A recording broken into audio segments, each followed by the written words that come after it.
Welcome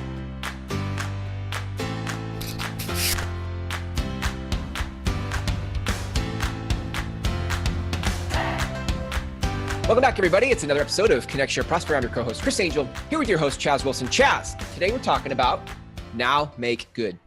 Yes, Now Make Good. The title of my second book, I'm working on the third book called Impact, but Now Make Good. Most people are familiar with 5+1. It's based on our curriculum and Master Networks.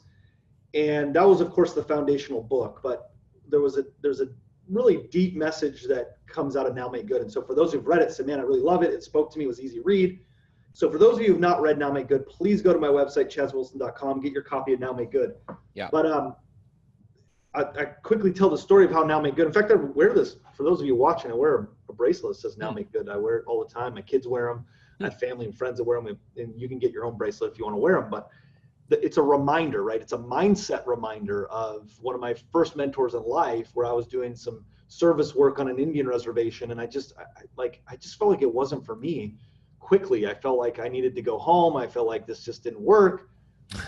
I fully anticipated him. Like, look, I mean, I am this pale white kid with red hair. I stick out big time on an Indian reservation, and you know, look, they were hard on me, and I was young, and I was like, I'm here to help, and you want to, you know, give me a hard time. So, right.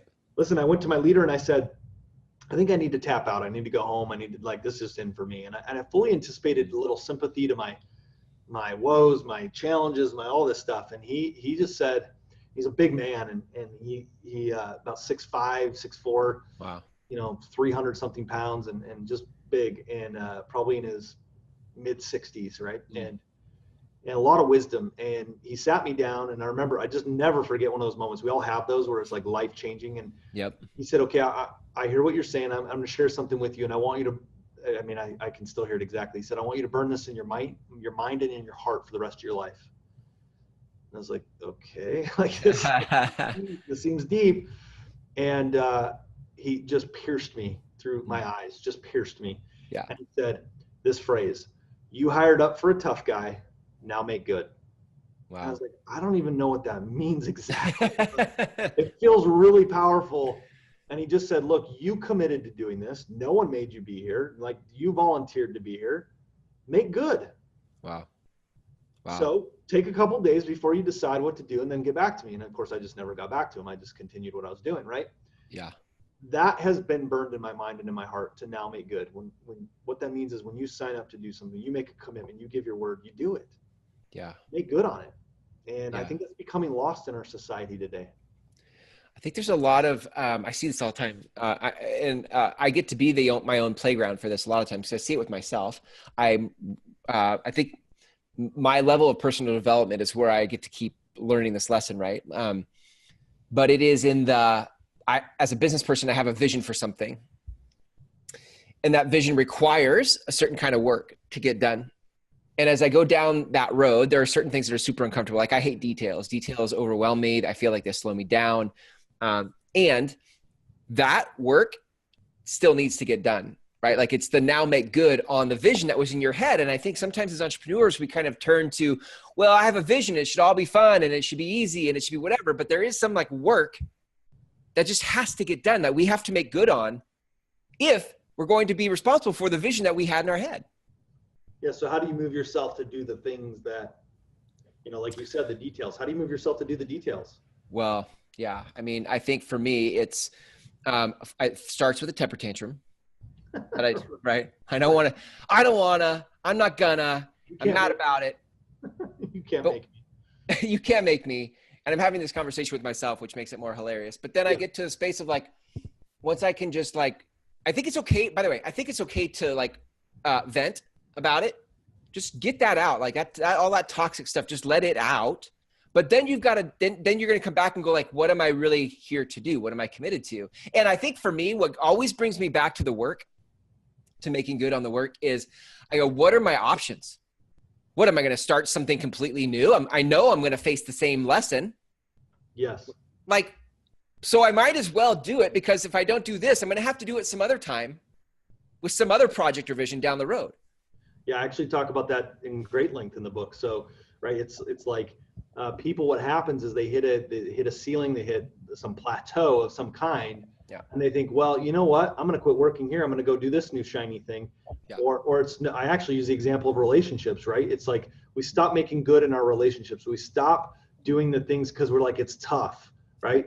Like I need to do some of the tough things in my relationship. And so, I'm going to chase this shiny object. Guess what? You end up at the same ceiling. Right. And you still have to address it now in another relationship, right? It's not any different. Or a different job or whatever. Yeah. That's the hard part. And that's where you make good, is pushing through those ceilings and changing your thoughts and your habits, your actions, and you'll get different results. One of the things that has helped me recently, this goes back to a couple episodes ago, but one of the things that my default behavior is to be very independent, and I isolate myself. And I try to do it all myself. So making good on my own abilities and making good inside of my own like chaotic mindset and all that stuff makes it a harder task. But what I found recently is that actually hiring a coach or having a mentor for different things. Like currently I hired a personal trainer to prep me for a physique competition, right? Because I worked out for 6 years on my own in my house, in my home gym. And I mean, I got a little bit stronger, and I didn't look the same as I did before, but it doesn't take 6 years to get a six pack, right? Right. Yeah. Now, 16 sessions in, which is about a month and a half, I have more results than I've had in 6 years. Wow. In a month and a half. And that's simply because he says, eat this and lift this. It took all the guesswork out of it for me, and it made it a lot easier to make good on my intention for a six pack by simply hiring a coach that told me what to do versus always trying to be better than everybody else and having my own intelligent opinions about things and not being coachable about it. Right. Right. I mean, that's totally it. Like having the ability to open yourself up to somebody who's already, been down that path. And yet we often, especially as entrepreneurs, we think, I'm going to figure this out. Well, don't you think there's probably other people who have? Right. And, I think that was the wisdom with my mentor in saying you hired up for Tough Guy Now Make Good, is he probably knew. Yeah. In fact, I know he has, because we reconnected 20 years after that, which was super cool. This last summer ago. Wow. Is he knew that if I had given up on myself there and then, that would create a habit of giving up on myself and giving in to hard things going on. And if I could learn it at that stage of my life, thank goodness he loved me and cared for me enough to say, look, man, make good on this. Yeah. And that's what mentors do. Wow. If they're truly mentors, right? I mean, if they're really there to help you, and I've had many of them in my life, I've been fortunate in that. And I hope each person listening to this is in the same boat or will look for those people. Right. Is when they care about you, they say, look, it's time to make good on this. You made a commitment, make good on it. And so I'm sure your coach, your personal trainer is not letting you off the hook either. Like they might show you the path, but they're also like tough in and saying, look, this is how you make good on it.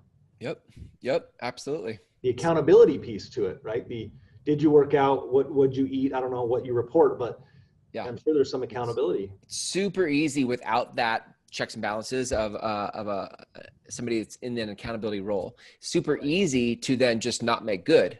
Yeah. Actually, and here's a nuance to this, but there is in the middle of one of my temper tantrums about having to do the work of details, I got to the spot where I realized like I will do uncomfortable things. It's not that I won't do uncomfortable things, but I'll do uncomfortable things to a certain edge. And then if it's too painful, I won't go past that edge. I won't make good past a certain boundary, right? So one of the things my wife will always say, like, you're so good at throwing your hat over the wall. So I will just throw my hat over the wall, and then I make myself go get it. But I throw my hat over walls I'm willing to climb over, not over walls I don't. And when I realized that, I was like, oh my gosh, like my entire personal growth has been limited by the wall I've been willing to throw my hat over. Yeah. And I've been so used to throwing it over walls I'm comfortable with and not throwing it over walls I'm not comfortable with that I've limited my own growth. And this is why I keep coming back to this lesson in life, because I haven't made good past this boundary. Make sense? Well, I mean, there's always obstacles for people as to why we don't make good or what challenges us. There's some people that say yes to so many things that can't make good on anything. That's another challenge for people, right? It's like, oh yeah, I can do that. I can do that. Well, then how do you make good on all those things? You almost can't. Yeah. It's just self-sabotaging. There's a lot of that stuff I talk about Now Make Good of just how do you make good on these? And what happens is the more you make good, number one, you convince yourself that you can make good on the promises you make. There's so many times, like I see it in business goals, right? Here's my goal. I actually know I'm not going to hit that. So here's my better goal, or here's my stretch goal, or how about you just set a goal and you make good on it? How about that, right? It's like we convince ourselves to back out before we even start. There's so many things that self-sabotage, but when you can make good on things, you create a habit of winning. Yeah. It also allows those around you to know, look, if you say you're going to do something, you're going to do it. And that means so much in a world today that people go back on their word all the time. Yep. Yeah. Well, I think that's why, I mean, all the more reason why Now Make Good is a timely message right now, especially in a world where, my Facebook feed is filled with ads that are talking about how to 5X your return in 12 hours, or 500X your, you could be an overnight success. It's just so many marketers are selling instant results. And there is an element where it just doesn't happen like that. That is just not reality. There is a Now Make Good factor in you putting in the work. So this is a little side trail, and I know we've done a few on different episodes we've done, right? Here's a little side trail. To your point, that what bugs me, and I've changed this now, is that I know I can help somebody be successful. I know I can help coach them because of all the things we're doing, but not when they try to do it in 90 days, right? I didn't do it in 90 days. I can't help you do it in 90 days. Now you could get the results faster. And business is not going to be 90 days. You got results from your personal trainer fast because he shortcut, but you'd already tried to be doing it for 6 years or whatever it was. Yeah, 6 years. So I've actually changed my group coaching that they have to sign a 2-year agreement with me. And they're like, 2-year agreement? I'm like, yeah. How long are you in the long game for this? Because I'm gonna tell you what, you stick with me for 2 years. I got enough people I can show you what they've done over 2, 3, 4 years. I love that. But I don't have a lot that after 90 days, I can show you many results that are just 10X, 8X, whatever. It's almost like it took the first year to get everything in place, and then bam, they had 20X growth. And so I was selling them short by not getting them to commit to 2 years. I love that. Yep. So I make them sign an agreement for 2 years now. And listen, it weeds people out. There's some people go, I'm not signing a 2-year agreement. I'm like, okay, great. Like that. I'm fine if you don't sign a 2-year agreement. I got businesses that are going, you came to me because you want help. Now let's make good on that. Yeah.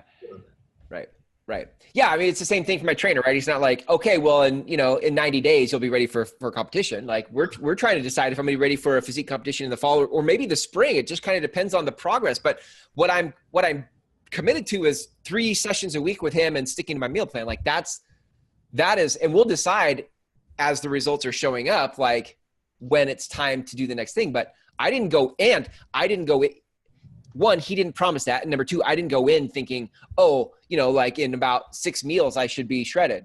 Right. Well, you just said it, right? That's the key. You went and going, here's the result I want. I don't care how long it takes. Right. I'm going to get this result. I'd love it if it happens shorter, but I'm committed to the result, right? Not the time frame.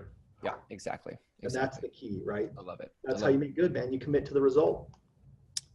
So good. Do you, I normally ask you towards the end of an episode, if people want to learn more about Master Networks, but if people want to learn more about Now Make Good, where can they go? Yeah, simplest, easiest way is chazwilson.com, CHASWILSON, chazwilson.com. Go there. You can get any of my books, any of my coaching, any of that kind of stuff. You get this podcast, you can download it. My weekly wisdoms, any of that stuff, you can get access on my website. Love it. Okay, good. Chaz, man, I love our conversations, man. I always look forward to when you're on my calendar and we get to do these. It's always good. Always good. Such a blast, man. And I just hope, guys, if you're listening to these and you want us to cover a topic, you have feedback for us in any way. Again, we're always seeking the feedback, the data to become the best version of ourselves, best version of this show. Send us feedback. We'll be able to talk about your topic. I love it. So good. Chaz, thanks for a great episode. I'll catch you in the next one. Well.